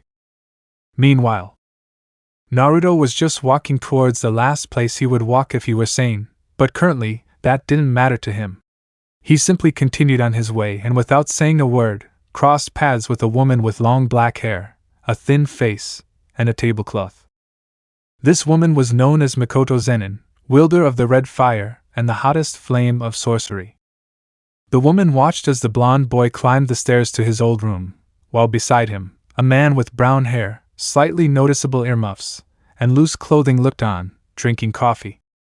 This man was the much-troubled Fugaku with the red eyes or blood eyes, one of those potential special-class sorcerers who never became sorcerers because they preferred to remain with their clan and leave their power within it. Seeing the greatest prodigal Zenin, who was also her son, return home after years of not accepting him brought a smile to her face. "Fugaku Naruto doesn't seem to be doing too well," the woman said, a little worried about her son. The man, still smiling, replied, "It's for the best. Just comfort him, and he'll become attached to the clan and to us, and he'll pay for his crime," he said, his eyes showing anger at the last part. If the boy had demonstrated such amazing abilities on his 6th birthday, and not a year later, he would possibly have become the leader of the Zenin clan and not his cousin Nobito, who was clearly inferior to him in every way. The man left his thoughts and decided to return to the kitchen to get back to his business, while Mikoto looked a little worried at the stairs Naruto had climbed up earlier. "I'm so sorry, son," she thought, closing her eyes and placing her hands on her chest. She truly was a terrible mother for letting her husband, who only lived under the influence of force, decide, just like the entire clan. Her son's life was the worst thing in the world, and she was to blame for never trying to do anything with him. Meanwhile, Naruto was in his old room. Although it was clean, it wasn't any different from the last time he slept here before being kicked out for lack of cursed technique. "I thought you said you'd never come back here." Naruto, still in his child form, looked at someone standing at his door. This was a young man with short, flat, blue-tinted black hair, with no streaks. His hair was free-flowing. His clothes were those of an average sorcerer, and his shoes were brown. "Mia," Naruto said, not answering his older brother's question. Even though he was 18, he was still a first-grade sorcerer, which put him below a special-grade sorcerer like Naruto. Although he was only a special-grade sorceress, he had the power to defeat beings like Yuki, the only special-grade sorceress in our time. "Mia, looks like you lost a battle. Tell me, did Gojo humiliate you and make you go back home crying?" he asked mockingly. Something Naruto ignored, knowing that this was just his brother's jealousy in action. It had always been this way. Naruto was seen as a future prodigal, since even without having awakened his cursed technique, he could already skillfully wield cursed energy at just 5 years old. And Naruto knew that if his brother envies him for that, his envy must have risen even more because in addition to being accepted again as a candidate for future leader, something that he himself would never achieve, Naruto returned to his home. Something that would only make his father turn to Naruto again and leave him aside again. "Mia, no matter how many techniques you learn, or how many things you reveal, you'll always be that failure who ate from the garbage and was ignored by everyone," he said, smiling. But that smile fell because of the same indifferent look on his brother's face, who, as always, looked and acted better than him. "Tell me, Naruto, what do you think about me staying with the young Mai? I mean, in about 10 years it should be legal, right?" she said, smiling, and this time, leaving his gaze lowered, Naruto's pupil moved to look at his brother, who smiled inwardly. Although waiting 10 years is a long time, 17 would be enough to start something with her. At that moment, the boy spat out blood, his face swollen with pain. Surprised, the Zenin looked at Naruto, who had the cursed speech marks on his cheeks and had apparently whispered something that caused his internal damage. D-damn. Naruto stood up from his bed, his face still cold and dejected, but hidden by his seemingly angry eyes. He saw his brother lying on the floor clutching his chest and spoke. "You're dirty, my apartment," he said in a threatening manner, and without further ado, he pushed his brother Mia out of the door of his body to close it in his face, leaving his brother in pain and with a look of anger on his face, cursing his little brother with clear anger. Tem. 2 Chapter 6. You could see Naruto. Still in his childlike transformation, he still looked like an 8-year-old even though he was 10. The boy was walking down the stairs of his house ignoring anyone who entered his field of vision, like his father, brother, or his own mother, who didn't say anything to him because she knew he would ignore her, as it had happened in 2 years, where she gave up trying in the first 2 months. The boy, without saying anything, left the house, leaving behind Mikoto, who just watched his retreat without saying anything, as it always was in this time that passed after the artificial blonde returned bloodied and with such a serious and distant attitude. Mikoto really wanted to do something about her son, but she never had the courage to even apologize. She couldn't do it if she didn't feel she had the right to. Naruto walked through the Zenin district, ignoring the crowd. They spent their time watching him do the same thing every day: leave his house, go to the gate of the Zenin district, and disappear until nightfall, where he went in, slept, and repeated the same thing as the day before. Naruto wasn't very well mentally, really, though it didn't affect him directly. He felt very useless on the mission a week ago, plus he was seeing things he'd never actually seen.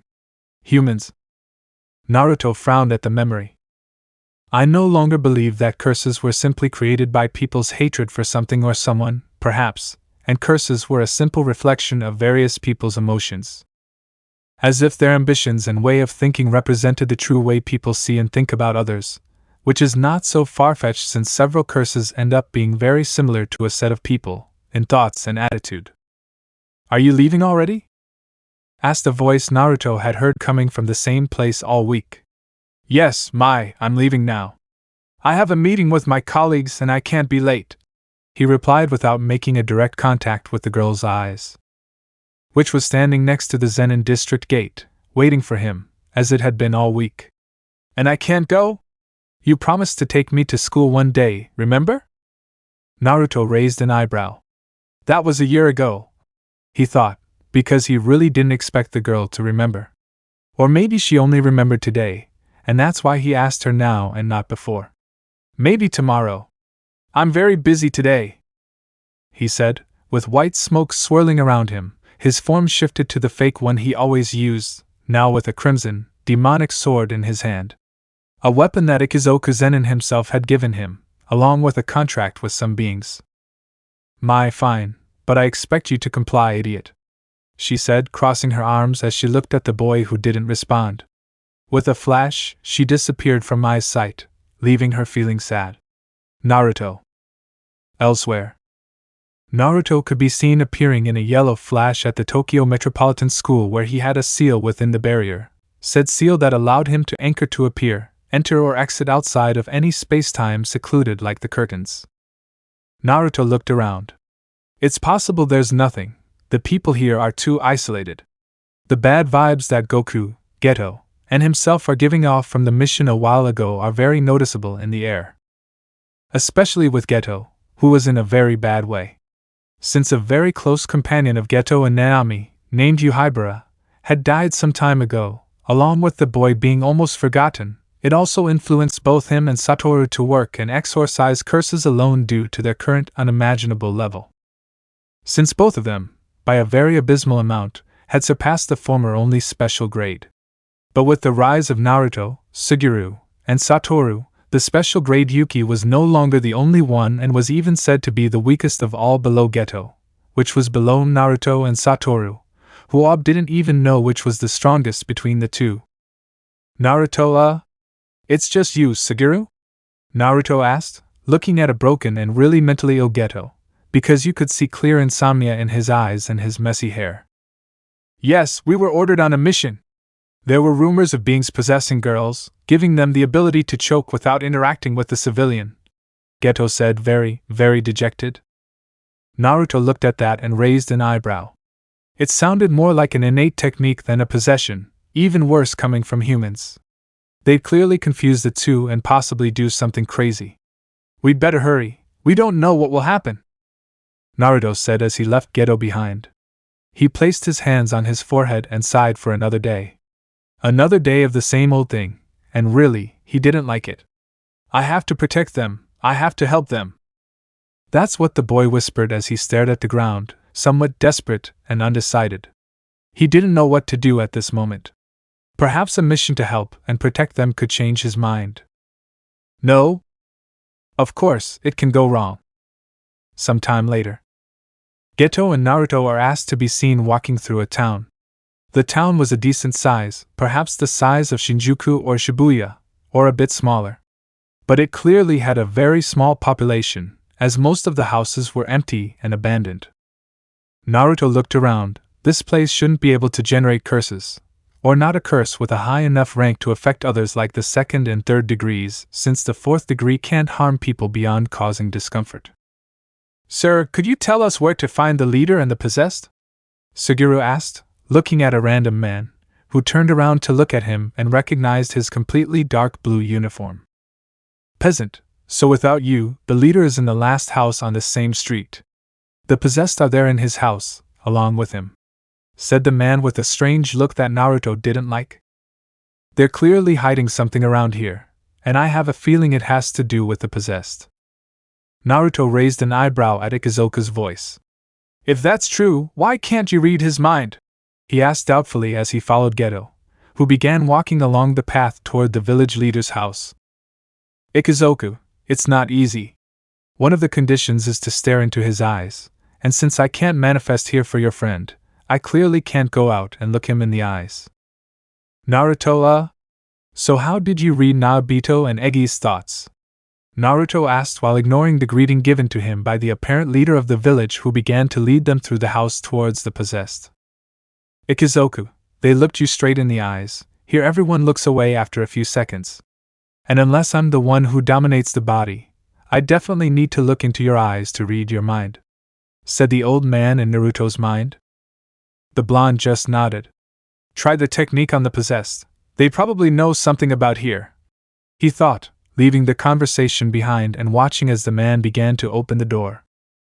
This door, which was clearly made of strong metal, let out a powerful burst of heat when opened. This made it clear that this room was so insulated that it didn't let in or out the oxygen and carbon dioxide that the possessed breathed. I don't like this anymore, Suguru said in a low voice to Naruto, who nodded. I suspect a cover-up, he whispered back as they entered the room, which, as Naruto thought, was completely sealed off with no windows. All that was there was a remote cell containing 2 girls. Naruto now frowned. Several civilians are acting strangely because of our visit, based on rumors. First a curse, then a position. This doesn't add up, Naruto thought, looking at the girls.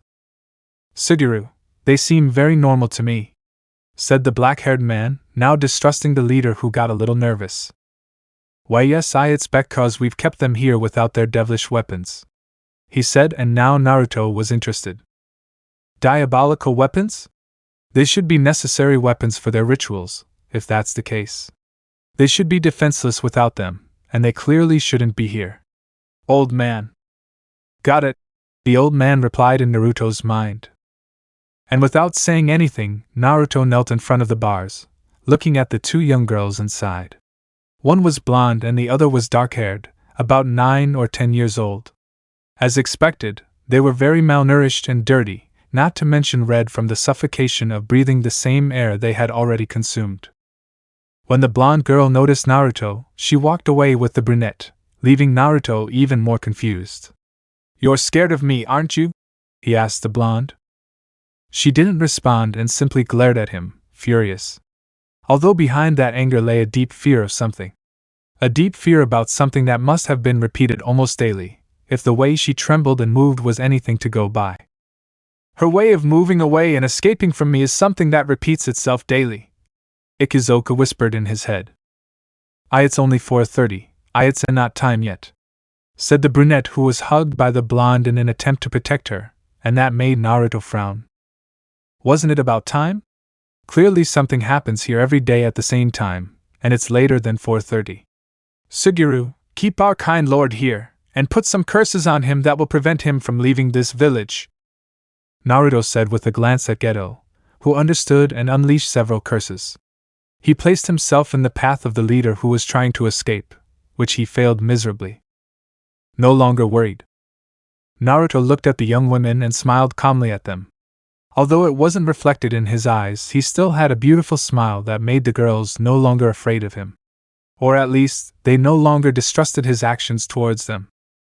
Naruto, who was covered by smoke and then revealed Naruto's true appearance, which was a blond man with 3 mustache marks on his cheeks and somewhat ordinary clothes, leaving the girls amazed that the good guy was their same age.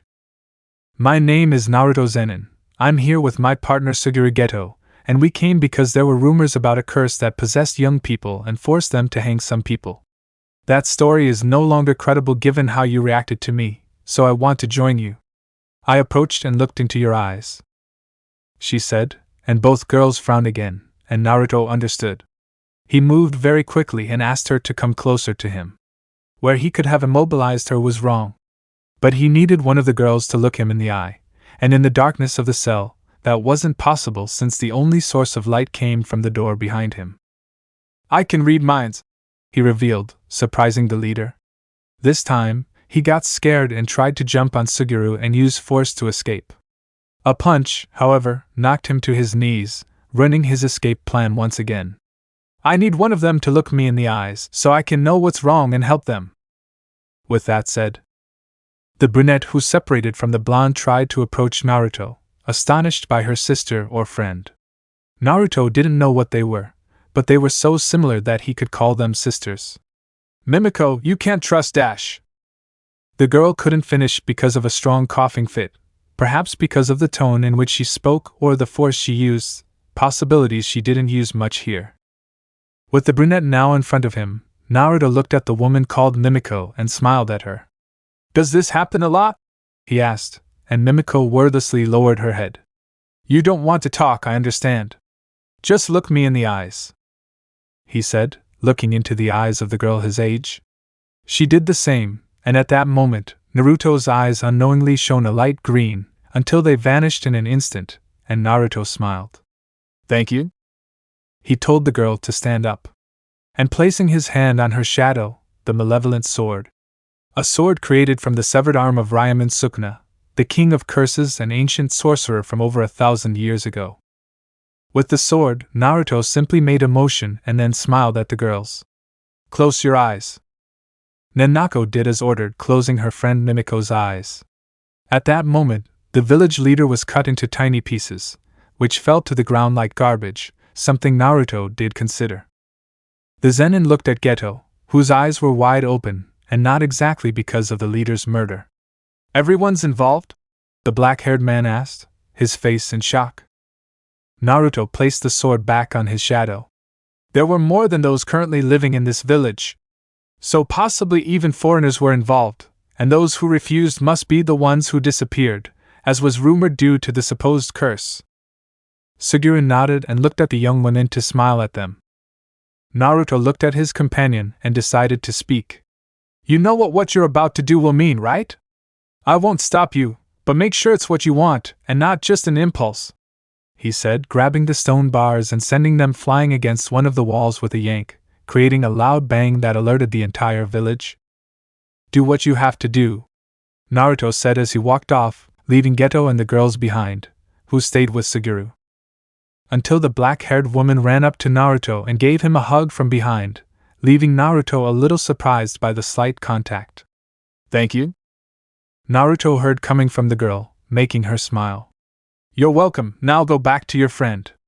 I hope Geto can take good care of you while all this happens," Naruto said, walking outside, leaving both girls looking at him. Already walking through the village, Naruto looked at the chaos the curses adopted from Geto were causing all around the village. Though Naruto ignored it, not caring much about the lives being lost.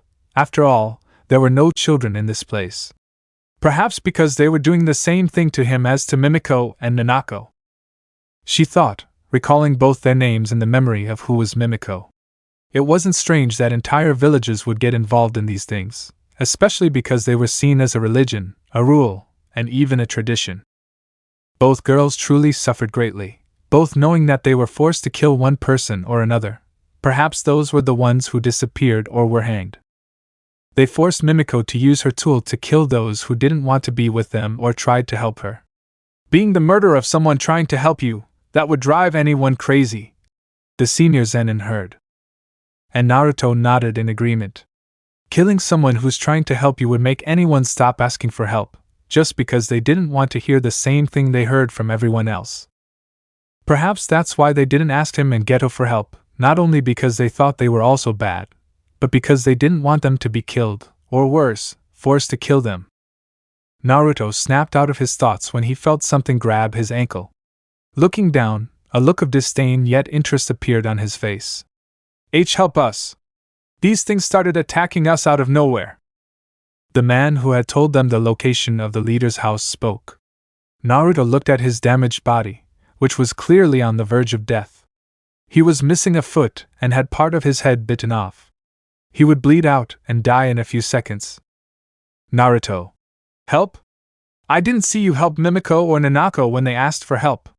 Don't ask for what you could have once given but couldn't," he said, looking up and raising his foot.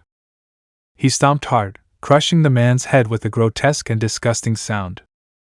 Naruto drew his crimson sword from his shadow and launched a slash that decapitated all the people around him, leaving even more blood. With a whisper, he activated the technique. Cursed Contract, Emergence of the Tailed Beasts.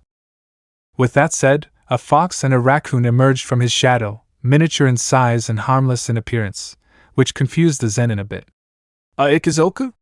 This is the master contract you hid for its great power? What will this kill the others? Cuteness or vomiting?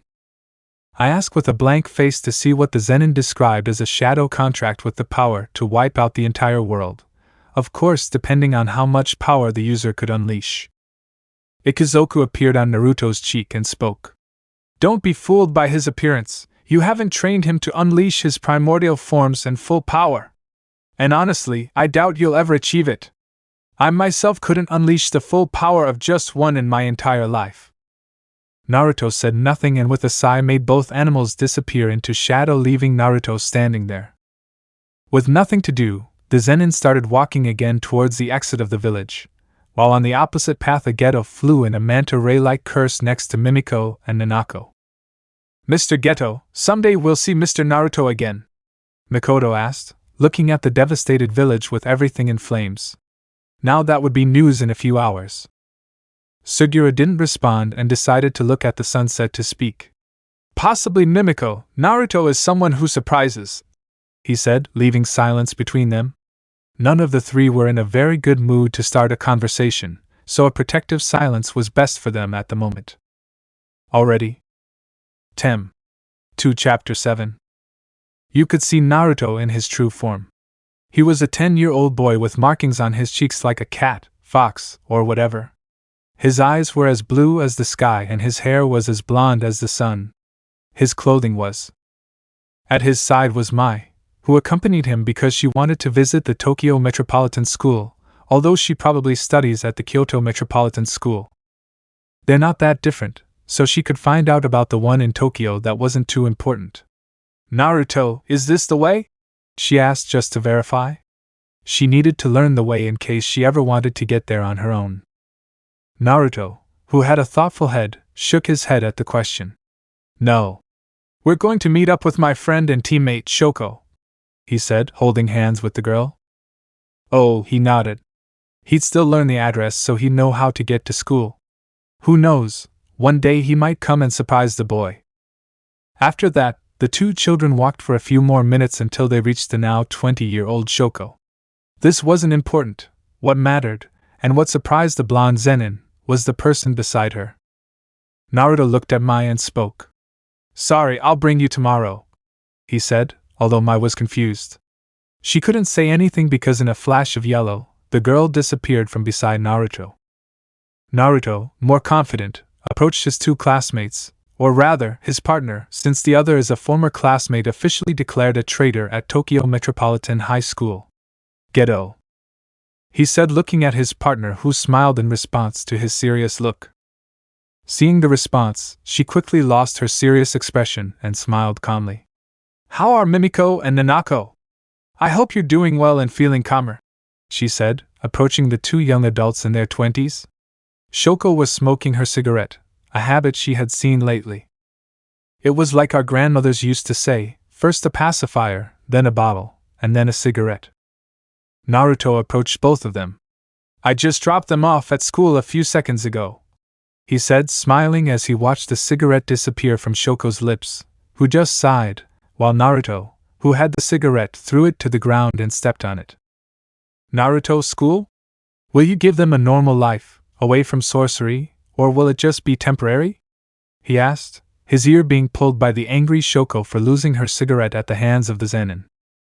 Whoever made you an idiot, give it back to me, he said, and Naruto stuck his tongue out at him like any kid he is, which he did without shame. Shoko grabbed his tongue and pulled it, eliciting a cry of pain from the boy. Geto, more or less. Until I get my thoughts together about them. They'll live normally, he said calmly. Naruto nodded. So you discuss your ideas with them. Does that mean you've already made up your mind about the village? He asked, looking at his companion. Meanwhile, without anyone noticing, Shoko began talking on the phone. No, stupid.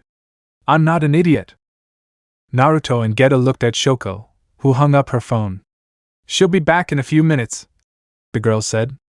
She started to take out her cigarettes, but then put them down when she noticed her blonde companion's stare. He really doesn't like me smoking, he thought, watching as the Zenin took his hand. Where are we going? He asked, letting the special grade sorcerer guide him. Naruto, those two should talk, he said, appearing in a flash above the building, leaving Geto alone. But clearly not for long, since Saturo Gojo had arrived with an angry face. Naruto and Shoko on top of a house were watching the discussion of both friends and how Saturo threatened to attack Suguru, although as both thought it would be in the end, Gojo couldn't do it and Suguru simply left. Shoko watched the two of them separate. And what do you plan to do? She asked, looking at Naruto, who was still watching the pair retreat. You both chose your paths. I honestly plan on becoming a doctor, so what are you going to do? Naruto. Nothing special, he said calmly. I'll give up on sorcery. I'm just not entirely sure about all of this, he said, sitting next to Shoko, who was starting to take out a cigarette. Shoko. Give up sorcery? And what will happen to Mei Mei? Their relationship is fine, and giving up sorcery would ruin it, she said, lighting the cigarette with the lighter Geto had given her a few minutes ago. Mei Mei and I broke up a few days ago, he replied calmly. And Shoko, who hadn't noticed how no one at school had done this, raised an eyebrow in doubt. Why did that happen? I asked, and Naruto sweats a drop. Do you know about Mei Mei's brother? Shoko, yes, the little Ui. Is it something about him? I asked, raising an eyebrow. And Naruto, who was still thinking about that, nodded. More or less. The boy, in short, is a psychopathic simp for his sister. He's barely 4 years old and he tries to kill me every time I'm with Mei Mei, he said, remembering that. Although it wasn't the real reason why he and Mei Mei separated. Shoko, I saw it coming. The boy is very strange when it comes to Mei Mei, she said, laughing, remembering how the boy treated Naomi when she approached Mei Mei for a lecture. And if you'll get out of the sorcery that you plan to do? She asked with interest about her companion's whereabouts. Naruto thought about it, until he remembered what Geto had told him. I can go to school. I'm 10, so I still have time to get in early, he said, thinking about going to school. That way, he could also take care of the boy Gojo told him to keep an eye on at a school in Tokyo. The boy was very serious and always ignored his Shikigami, even when he tried to help him with a conventional curse that attacked him with his sorcerer's aura. Naruto. Okay, I have to go, he said, disappearing along with Shoko's cigarette, who only sighed for her friend. Do you really think I'll quit smoking because he wants me to? The brunette thought, trying to take out another cigarette. Another sigh escaped her lips when she noticed that neither the lighter nor the box of cigarettes were in her pocket. Elsewhere, Naruto could be seen appearing in a flash of yellow beside the calmly walking Geto. The people around him seemed confused as to why they hadn't seen the 10-year-old boy standing next to the man a few seconds earlier. Geto, are you thinking of joining me? I asked, continuing to walk, while the younger Zenin simply left the cigarette case and lighter in a nearby trash can. Naruto. I have no intention of helping you with any of this crazy plan, he said calmly, and Geto smiled. Even if I had agreed 2 years ago, today won't be the day I turn into a genocidal maniac. I expected as much, he replied, continuing on his way. Naruto, though on second thought. Since you killed your parents, you have the ideology of Geto, no exceptions. Zenin finished. It doesn't matter who or what ends up being sacrificed. Everything is necessary for our plan, and if the family must die, then so be it. If the family must die, then so be it, huh? Well, if you had asked me 2 years ago, I would have killed you for that simple reason. He stopped walking and turned around, leaving Suguru Geto to walk alone again. Naruto raised his head to the sky as he continued on his way through the crowd, thinking it would be his last conversation with his former friend. The Zenin said goodbye. Naruto, goodbye Suguru. Time jump /5 years later. We met at the most famous school in Tokyo. Yurumi East School in East Tokyo, very close to Kyoto, where we found a 16-year-old blonde boy in a white jacket sitting at the top of the school entrance. While in his hands he held a pencil and a notebook, seemingly drawing the surprising image in front of him. Hey! Fushiguro, stop moving so much! I'll never finish like this! The younger Fushiguro, who was 16, looked at the older Zenin while the same Fushiguro was on top of a pile of bodies of young people between 14 and 15 years old who were apparently juvenile delinquents, something that is fashionable these days. The mini Megumi looked at what must have been her caretaker with a frown. The Zenin, who was a special grade sorcerer, seemed stupid in her eyes. He only drew all day, spending time with that friend of his and nothing else. Naruto ignored Fushiguro's frown and looked at his drawing with a smile. Hey, I'm really good at these things, he said, smiling as he looked at the excellent drawing, which to him was a decal of the scene in front of him. You can get off now, Megumi. It's time to eat. The Zenin shouted as he jumped off the top of the school gate and walked inside. Fushiguro followed him and they left the pile of delinquent bodies outside the school. Although they both knew, as everyone would know, that it was them. Or rather, Fushiguro, neither of them really cared, since, as always, they were both crazy, or so the one the Zenin claimed was his cousin or half-cousin told him. Naruto, and Megumi, where's Sumiku? If she didn't come to beat your face up after all the fuss with the delinquents, I suppose she's home? Megumi, no. She's with some friends. She said she was going to do a bravery challenge, she said, leaving the blonde Zenin with doubt. Naruto, bravery challenge? I should do one of those. It's been a while since I've done something more risky than dodging Mai's bullets, or fighting Maki with a sword. Hey Megumi, do you want some sword play? I asked, looking at the black-haired man, who frowned even more. You already know how to train in jujutsu. That way you can start as a second-level sorcerer, but even better if I help you, you can become a third-level sorcerer. I'd help you defeat your shadows and give you good weapons. I have a large arsenal. Megumi frowned. Shut up. Naruto smiled at Fushiguro's order, but shamelessly grabbed Fushiguro's jacket and threw it out a window, breaking it. You should be more careful with your elders, brat. The Zenin spoke while cracking his fists. Megumi frowned even more at the beating he got from the boy, a little older than him, with just a tug. You're doing all this because you want to fight, right? He asked, and Naruto smiled in response because really, he just wanted to fight and teach the non-pure Zenin a few things. Good, cursed innate technique of the 10 shadows, Jade Wolves. With that, 2 wolves emerged from the shadows of the Fushiguro, 1 silver and 1 black. And with that, the battle over a simple order began. Megumi drew a sword from her shadow and launched herself at Naruto as both Jade Wolves surrounded the Zenin. The latter remained standing until the last second when he ducked, letting both wolves collide over his head and moving slightly to the right, letting Megumi's sword cross, taking the Fushiguro's wrist. Naruto punched his face, then let go and simultaneously punched both wolves like it was nothing. Let's try something more entertaining, that electric bird or the snake. Megumi ignored his requests, and although she remade the summoning seal, it wasn't exactly what the Zenin had requested. Cursed innate technique of the 10 shadows, rabbit stampede. Naruto raised an eyebrow and looked at the rabbits running in his direction furiously.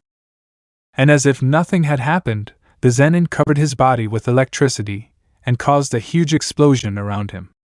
But instead of being completely injured like the boy's father, he was now completely normal. The same couldn't be said for the rabbits though, as many of them were completely scorched. That didn't last long, as all of them, being Shikigami, disappeared just like a curse would, technically being artificial curses. Naruto, hey Megumi, at least the rabbits are coming back. Fushiguro? Naruto looked where the Fushiguro was or should have been and noticed his absence. Just like his father, a total son of a hitch. Naruto sighed and entered the school, which, since he had a belly, didn't notice his short battle with the brat Fushiguro. Although everyone would wonder why all that damage was done to the bare trees, although that didn't matter to him, he just wanted to hit Megumi for leaving him in the middle of the fight, knowing that she couldn't handle him. Ikizoku, running against someone stronger is fine, but running without even trying is even worse. Leaving the strongest free to do whatever they want, if it weren't for you, everyone in this school would have died, said the mouth of the semi-immortal and ancient sorcerer on Naruto's cheek. Naruto, Saturo really needs to take that cowardly thing off his chest, he thought, dropping the veil around him. I tried to take more risks for the rest, even if it's just a little bit at least. Although he doesn't want to become suicidal either, but knowing Saturo, he clearly won't teach him the difference. Hey idiot, what were you doing? What was all that noise a while ago? Naruto smiled upon hearing the voice. Oh my, when's the time? He said, looking at a young Mai Zenin who, as expected, grew up to be a beautiful woman for her young, underdeveloped sorceress's body. Tem. 2 Chapter 8 and final of this season. Mai, don't change the subject, did you hit Fushiguro again? Naruto's sweat dropped at his friend's aggression. Hey, why are you so aggressive? He said, smiling calmly. And he disrespected me, so I had the right to hit the brat, she said, placing her hands behind her head. Leave him alone, Naruto, the girl said, rubbing her head at the Zenin in front of her and his stupidity. Just stop bothering the boy. I know he's a coward and doesn't want to train voluntarily. But you shouldn't hit him all the time, you'll only scare him more than he already is. Naruto snorted in annoyance. It wasn't his fault the brat was afraid of anything that could harm him even the slightest bit. He was simply a coward, and for him, breaking their bones and knocking out their teeth is always easier for them to understand that they're cowards. And Mai, do you know where Maki is? I haven't seen that crazy girl in almost 2 months. Mai, Zero, didn't she tell you? She entered Tokyo Metropolitan High School. Apparently she wants to be a sorceress even with her condition. The girl didn't give any importance to her sister's situation. Although she thought it was stupid that I still tried to be a sorceress when I was more vulnerable than a normal human without her cursed weapon, she let her do whatever she wanted. After all, even without almost any manipulable cursed energy, she was still going to enter the Metropolitan Jujutsu School, although she was thinking of going towards the Kyoto Academy, so she wouldn't have to be near her sister. Mai, you know something important about the Jujutsu School. Apparently, Some very serious things are going on there. Something like a. Naruto raised an eyebrow. A what? He asked, rolling his eyes at the girl's last-minute stoppage, which he thought was excessive. A war or a great battle. Apparently witches and curses are attacking various parts of Ebisu, Shibuya and Hiro together. Naruto, really? That must be a great collaboration between curses and witches to have a chance against the sorcerers. Although Satoru Gojo should be able to handle that, I think. He spoke calmly. Mai nodded. No one besides the school was on the alert, since with Gojo as the new teacher, he could easily put an end to the whole problem. So, Mai, why did Naoya come for you 2 days ago? I hope you're not hanging around with that crazy guy, he said, taking his hands off his head, and Mai shrugged. It's nothing. I'm just talking to him about clan matters. He says he could help me with my cursed technique and my production of cursed energy, he said calmly. Since Naruto rejected the position and the Fushiguro sided with the Gojo clan, Naoya was the only one eligible to take the position as leader, and therefore could help her in her career as a sorceress. Naruto, I won't say anything about all this. You're an adult, and I don't care if you kill yourself or ruin your life. But I only have one thing to say. Don't trust him at all. His words are as true as my weakness, he said, smiling mockingly. I mean, no. With that, the Zenin disappeared in a flash of yellow, leaving the girl to shake her head. Even after returning to the clan covered in blood, and supposedly having been beaten up, he's still just as arrogant. A total idiot, she said, then shook her head and turned away. And Mai. The girl stopped when she heard her name again. If this is the last time we talk for a while, will you let me come into your room and take my soccer jerseys? I mean, not without easy access. My sweat dropped at how the Zenin had just ruined a farewell with such a silly question. But smiling, she shook her head. No, I'll keep them as a souvenir. Maybe you can come visit me at the Kyoto Jujutsu school someday, she said as she walked out the school gates, leaving Naruto behind, who shrugged. It's nothing serious. The 3 Zenin took their places. Something that sooner or later would happen to the 3 young men of the Zenin clan. Naruto. Now, Ikizoku, do you want a bowl of ramen? He asked, smiling as he disappeared in a flash of yellow, heading off toward the Zenin district, where he would find the best ramen in existence, the food of the gods. In Nobara's room, Naruto, Kurama, and Nobara could be seen sleeping peacefully in the girl's bed, although the Zenin's eyes widened in boredom. A dream? The mustachioed blonde wondered, staring at the ceiling. He hadn't noticed it since he'd just woken up. Nobara was lying on his chest while Kurama slept peacefully on his forehead. Looking through the room's only window, she could tell it was already midday. That meant he'd spent more than 6 hours sleeping. And he couldn't complain, simply having to wake up because of a small curse that could kill them even if they didn't make him even more bored. Are you awake yet, or are you sleepwalking? Naruto's attention shifted to Nobara, who still had her eyes closed and hadn't thought of moving from the mustachioed Zenin's chest. Sure, I'm just sleepwalking, don't worry, he said jokingly. Nobara smiled, opening one eye and looking at the blonde. I really wish it were true. I've always wanted to wake up a sleepwalker. The girl giggled softly as she snuggled further into the boy's chest, and he hugged her with his free hand. Naruto, we look like a newlywed couple from a Mexican soap opera. After making love, we ended up talking about anything. It's not a bad comparison. At least a couple thing, right? I asked with a slight smile that crossed the Zenin's lips, who nodded happily. Of course, I don't really mind having you as a girlfriend. You're the second most beautiful person I've ever seen. I see the first one every day in the bathroom, I said, laughing at Nobara's hint of annoyance. Nobara, you really are an idiot that not even Gojo-sensei knows? She spoke with a tick of anger on her forehead due to Naruto's annoyance towards her. That's not true, and you know it. No one can beat the insufferable Gojo, he said, smiling as he approached Nobara to give the brunette a tender, short kiss on the lips, which she received very happily.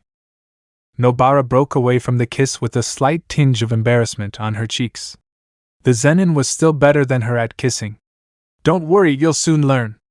It comes with experience. Don't read my mind.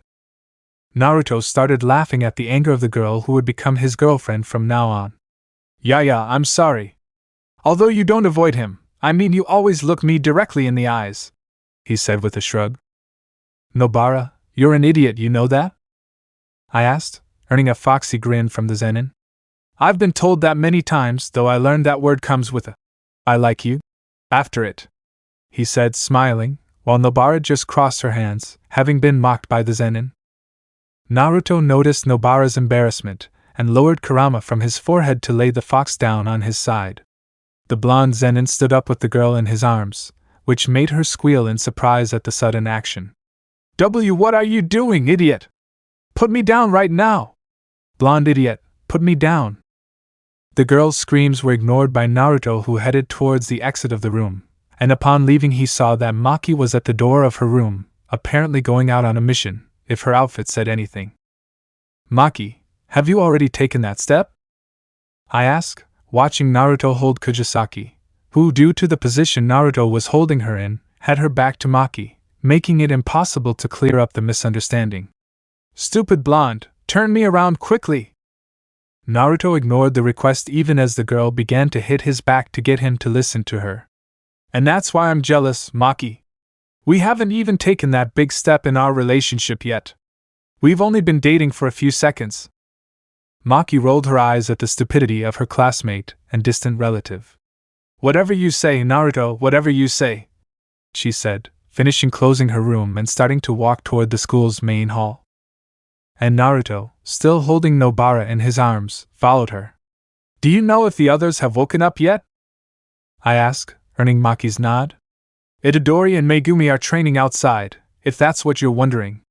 Apparently, the beating they got on their mission wasn't that bad. Naruto gave a small laugh at that. Itadori came out fine, but Megumi was pummeled by Sukuna's one-finger curse. Although he managed to win and seemingly use his expansion in a primitive way, he was a punching bag. He laughed, while Maki raised an eyebrow at his side, slightly impressed. So he already has his domain expansion? She spoke into the air, while Naruto nodded. Naruto, apparently Gojo is a better teacher than he sometimes shows. They know I'm still here, right? Naruto smiled as he heard Nobara speak, her voice resigned to trying to get the Zenin to get her off his back. I wouldn't forget you that quickly, Chestnut, don't worry. Maki watched the couple's interaction with a small smile. Hey, Zenin-senpai. By the one called Naruto and by reflex Maki, they looked as Itadori was in an apparent fight against Panda, who was fighting as equals. Hey, Itadori.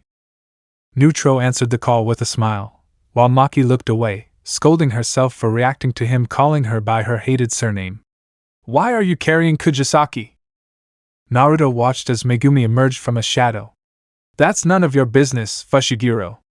Nobara shouted angrily, trying to glare at her partner for bringing up the embarrassing subject. While Naruto just smiled calmly. You've already learned how to enter your shadow. Well done, Megumi. He praised the dark-haired man, whose face remained just as emo. Megumi, don't change the subject. Why do you have Kujisaki on you? Naruto with a smile did not respond, instead he raised his hands and sigh. Everyone went blank when, still apparently embarrassed or afraid, the Zenin slapped the blushing thermonuclear Nobara, as if she weren't embarrassed. Nobara, pervert. I'm going to kill you, idiot, put me down now or I'll make sure you don't see the day after tomorrow. Put me down. Naruto smiled even as Kujisaki punched him, his face unconcerned about it, while everyone around them stared at them in amazement. So, with this, do we say you're officially dating? Asked the sorcerer Kane, who was apparently just leaving her own room. Yes, Nobara and I are already a couple, aren't we, Nobara-cha? He said mockingly as he moved Nobara from his shoulder to his hands, making the girl blush even more. I'm going to kill you when this is all over. Naruto smiled at the threat. If you could. With that, the Zenin looked at Itadori and Panda. I want to fight too. Who's up for a free-for-all? He asked with a crazed grin. As if it were an instant reaction, Naruto watched with a drop of sweat as everyone had left the training grounds in seconds. I'm not that bad, am I? I asked, looking at Nobara, who smiled. No, you're an idiot, stupid, horrible, and hateful. But you're not bad, at least not in the realm of good and evil. Naruto. Thanks? I'll have a better time defending myself, Toji, he whispered, looking away due to his girlfriend's overwhelming support. Naruto lowered Nobara, who smiled at last, getting off the back of that blonde, and without waiting a second he hit the Zenin hard on the head, who smiled in pain. Maki hits harder, he said, smiling calmly at the blow while the frowning face of Nobara looked at him. Bucky Naruto. Sure, whatever you say, love, he said, smiling. How about we play a trick on that idiot Gojo? I remembered a way to scare his heart out, he said as they both entered and reached the main room where most of the students were, except for Maki, who apparently went on a mission with Inumaki. Akane, something I scared Gojo-sensei about? Everyone turned to hear that, and Naruto smiled.